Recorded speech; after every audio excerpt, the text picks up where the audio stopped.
there was an article shared to the Conservative Union Google Plus community this week, and it talked about welfare reform in Singapore and how they were doing it so differently from what has been tried and not worked in America and Europe. And yeah, we had talked last week on the Refinery that we need to do a better job at looking at articles and saying, okay, how do we message this? And so I started thinking about that. Okay, how can I message this? How can I talk about this to someone?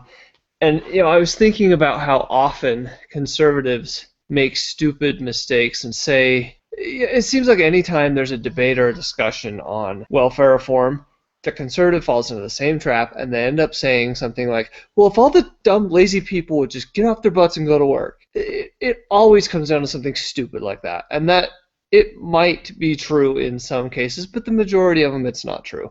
And even if it was true in all the cases, it's a horrible messaging, and it's never going to be a winning argument.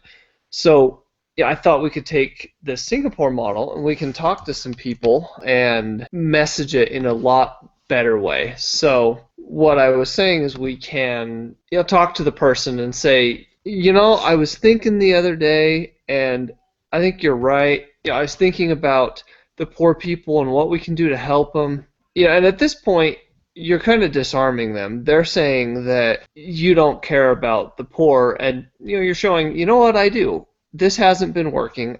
So let's think about what we can do to help them better. I was thinking about that, and I was looking for articles, and I read about Singapore the other day, and here's some things that they're trying. So you do that, you're showing that you're actually thinking about it, you're trying to find solutions, you're trying to think out of the box.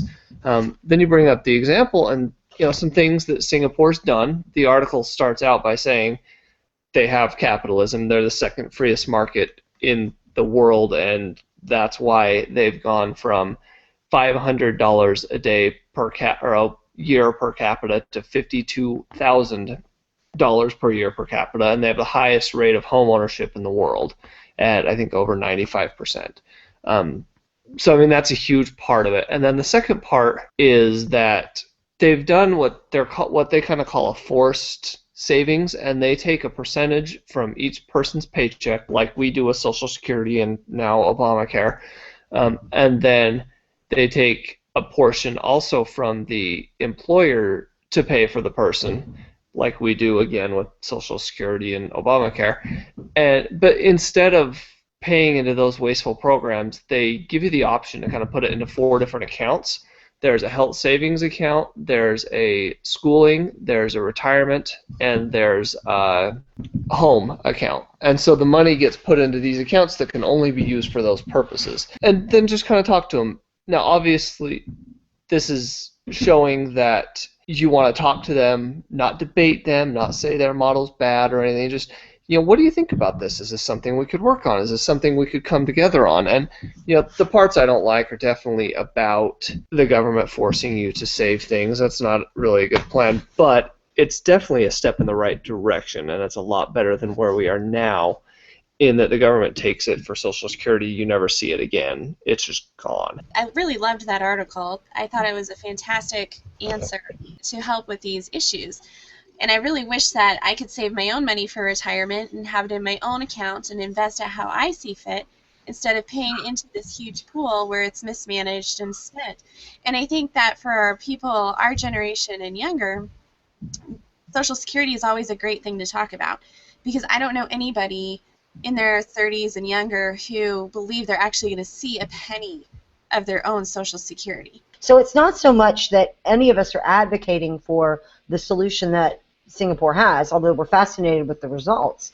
It's how do we use examples like Singapore to take the conversation out of the realm of just shooting down everything that a conservative proposes, and have people start looking at things more critically, more thoroughly, more, using more imagination in solutions instead of defaulting to what does not in fact work because we've proven it doesn't.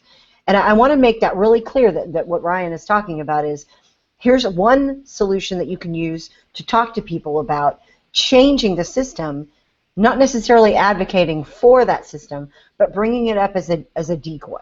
Even if you don't believe in it, even if you don't think it's a good solution, At least you avoided the trap of calling people lazy and saying that they just need to work and looking like you're heartless and you don't care about the poor and enforcing the stereotypes about rich Republicans. So that's good enough for me. We want to make things better. We want to improve things. We want to get solutions and find ways to beat this liberal drumbeat, this change in culture before our eyes. But too often we just stop at, oh, woe is us, it's so miserable. And that is fatal to us. I cannot stress it enough. Articles like that are fatal to us.